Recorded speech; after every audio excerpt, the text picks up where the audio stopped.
नमस्कार मित्रांनो, आजचा दिवस नेहमीसारखाच मस्त सुरू झाला. सकाळी उठून चहा घेतला, स्वयंपाक आणि घरची कामं आवरली. मग देवांशला घ्यायला स्कूलला गेले.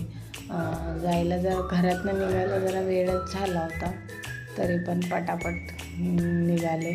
घरी आल्यावर देवांशला घेऊन आले. घरी आल्यावर चिऊसाठी डाळ खिचडी बनवली. मध्येच घरात एक किडा आला होता, कसला होता मला माहीत नाही आहे, पण त्याला पाहून खूप घाबरले. संध्याकाळी भाकरी भाजी केली आणि चिऊसाठी मंथली सॅरेलॅक बनवून घेतलं. मग देवांशची स्टडी आणि चिऊची स्टडी सुरू होती. चिऊला वाटत होतं दादा स्टडी करतो तर आपण का नाही करायची, असं चालू होतं त्यांचं दोघांचं. मस्ती करायचं आणि स्टडी पण त्यामध्ये. असा होता आपला साधा सिंपल दिवस. भेटू पुढे.